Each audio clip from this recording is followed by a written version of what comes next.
There are seasons in life when the path disappears. Not just when it gets hard, not just when it gets narrow and demanding, but when it genuinely vanishes from sight. When you look ahead and you cannot see where you are going. When the context that used to make sense of your circumstances no longer holds. When the answers you thought you had are no longer answering. When the light that used to show you the next step has gone out. You are standing in something that the Bible calls the dark. Not metaphorically, not as an exaggeration, genuinely dark.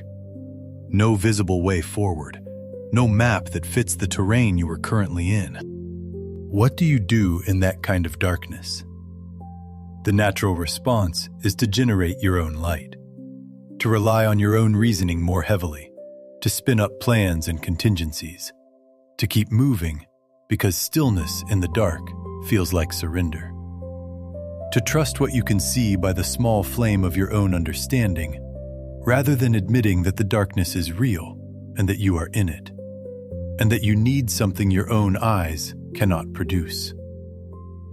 But there is another way. There is an ancient invitation that has been offered to people walking in darkness for thousands of years, and it does not require you to have generated your own light before it applies to you. It does not require you to have already found the path before you begin to walk it. It requires something different, something more honest and more costly, and ultimately more freeing than the frantic work of illuminating your own way. In Isaiah 50:10 we read, "And listen for the specific description of the person this verse is addressed to, because it matters enormously. Who among you fears the Lord and obeys the word of his servant? Let the one who walks in the dark, who has no light, trust in the name of the Lord and rely on their God." Read that carefully. The person being addressed here is not the person who has sinned their way into darkness. This is not a verse about consequences. The person described here is someone who fears the Lord. They are in right relationship. They are oriented toward God. They are trying to walk faithfully. They obey the word of his servant. They are doing the things that people of faith do. And they are still walking in the dark. They still have no light. This is an important and often missed theological point. Darkness is not always a sign of disobedience. Difficulty is not always a sign that something has gone wrong. There are seasons in a faithful life. Seasons entered while still fearing God, still following his word, still trusting his goodness, where the path is genuinely obscure, where the way is genuinely unclear, where even the most faithful, attentive, praying, scripture-reading person looks ahead and cannot see the way forward. The prophet is addressing that experience directly, and he is not addressing it with a rebuke. He is addressing it with an invitation. The invitation is this: trust in the name of the Lord and rely on your God. Not generate your own light faster. Not pray harder until clarity comes. Not figure it out and then trust. Trust now. Rely now. In the dark, before the light appears, before the path becomes visible, before the way forward is clear, trust the name of the Lord. Rely on your God. The phrase, "trust in the name of the Lord," is doing something specific. In the ancient world, a name was not just a label. It was a summary of character, a statement of nature, a distillation of who someone was and how they could be counted on to act. To trust in the name of the Lord is to trust not in a vague spiritual concept, but in the specific, revealed, historically demonstrated character of God. He is the God who is faithful. He is the God who sees and hears and responds. He is the God who led people through literal darkness, through desert nights, through seas that opened, through valleys that he walked with them. His name is not an empty title. It is a record. And you are invited to trust that record when your own visibility is zero. And alongside that trust, there is the posture of relying on your God. The word rely here has the sense of leaning. Not leaning cautiously with one foot ready to shift your weight if he does not hold, but leaning with your full weight, committing the way you commit when you sit down in a chair and trust it to hold you. That kind of reliance. The kind that has transferred the responsibility of your support from yourself to him. Now, the verse does not promise that the darkness will immediately lift when you trust. It does not say, trust and the light will come right away, or rely on God and the path will be visible by morning. What it offers is something different and in some ways deeper. The posture that sustains you through the darkness, not just past it. There is a difference between enduring darkness and being sustained through it.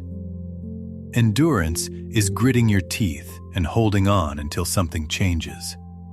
Being sustained means you are actually receiving something in the darkness. Something that keeps you oriented, keeps you moving, keeps you connected to the one who knows the way even when you do not. That something is trust. Not a passive resignation, an active, chosen, daily, moment-by-moment trust in the name and character of a God who does not lose his way when we lose ours. A God who is not confused by our dark seasons even when we are. A God who can lead us through what we cannot navigate on our own because he has been in the dark with his people before and has never once left one of them there permanently. There is a second passage I want to place alongside Isaiah 50:10 because it speaks to what is available to us even in the darkest valleys. Not the promise that the valley will end tonight, but the promise of who is walking through it with us. In Psalm 23:4, we read, "Even though I walk through the darkest valley, I will fear no evil, for you are with me. Your rod and your staff, they comfort me." David did not say, "even if." He said, "even though," as if it were a given, as if the darkest valley is simply part of the journey of a life lived with God. Not a sign that God has abandoned the path, not a detour around his purposes, simply the terrain that the journey sometimes passes through. And what makes the darkest valley endurable is not an early exit, but a present companion. You are with me. The rod and the staff in this image are tools of a shepherd. The rod for protection and defense, the staff for guidance and correction and gentle direction. The shepherd is not absent in the dark valley. He is not watching from a distance, waiting for you to find your way to the other side before he will engage again. He is present in the valley itself, actively guiding with the staff, actively protecting with the rod, actively accompanying through terrain that the sheep cannot navigate alone. The comfort the psalmist describes is not the comfort of the valley ending. It is the comfort of the shepherd's nearness within it. Think about what that companionship means in practice. When you are walking through something you cannot see your way through, the presence of someone who knows the way changes everything, even if that person does not immediately reveal every turn ahead. A guide who walks beside you in the dark and says, "I know where we are going, and I know how to get there. Keep going," is not withholding something from you by not showing you a map. They are giving you something more essential: their presence, their direction, their companionship, their assurance that the path exists even though you cannot see it. The darkness does not disorient the guide, and the guide does not leave you. That is what the shepherd is doing in Psalm 23:4. He is not absent from the dark valley. He has not stepped back to observe from a safe distance. He is in the valley with the sheep, rod and staff in hand, walking the terrain he knows, accompanying the one he loves through the stretch of path that has no visible light. And the sheep, the one fearing and following and trusting, is not alone. Not for a single step. This is the promise available to you in your dark season. Not that your darkness will be lifted immediately upon trusting, but that you are not alone in it. The God whose name you are trusting, whose character you are relying on, is present with you in the dark. His rod is there. His staff is there. His companionship is there. And he knows exactly where the path goes, even when you cannot see it. How do you walk through darkness with a companion you cannot see? How do you trust in a name when the name does not feel near? These are honest questions, and they deserve honest answers. The practice of trusting in the dark looks like this. You speak to the one who is there. You tell him where you are, not performing certainty you do not have, not manufacturing confidence for his benefit, but actually saying, I cannot see the way. I am in the dark. I am afraid.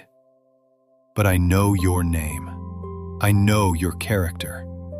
I know what you have done.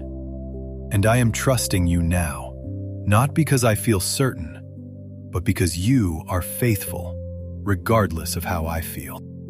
It looks like reading the record, returning to the accounts in Scripture of how God has led his people through darkness before. Not as a formula, but as a testimony, as evidence that the name you are trusting has a history of being trustworthy in exactly these circumstances. The Israelites in the wilderness, walking through actual darkness toward a land they had not seen.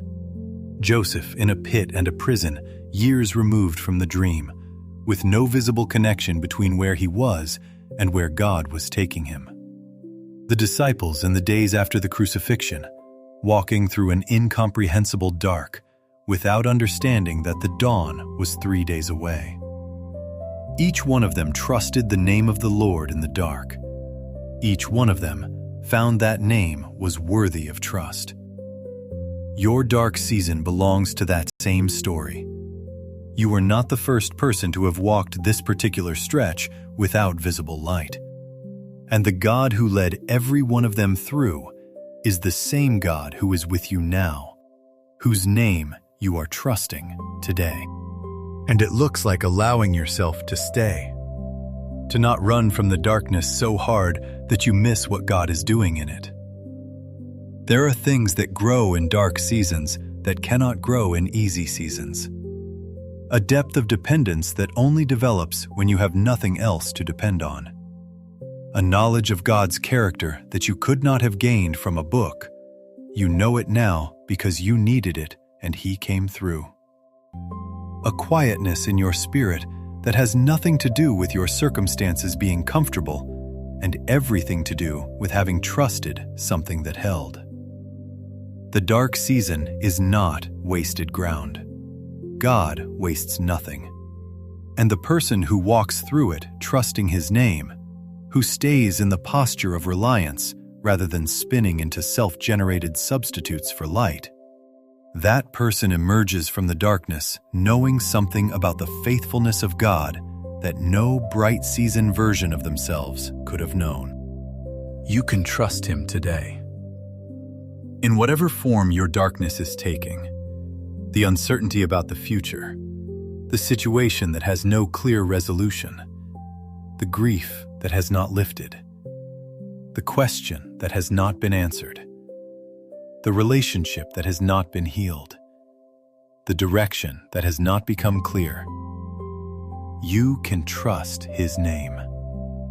You do not have to see the way forward before you trust the one who does. You can lean your full weight on the God who walked through the darkest valley with David, who led exiles home through the wilderness, who has never once abandoned a person who trusted in his name.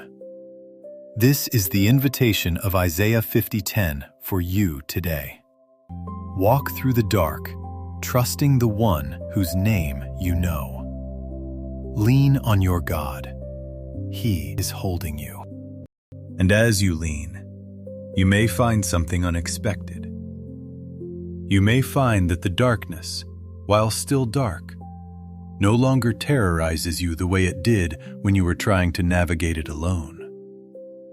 There is something about having the right companion in the dark that changes the quality of the dark itself.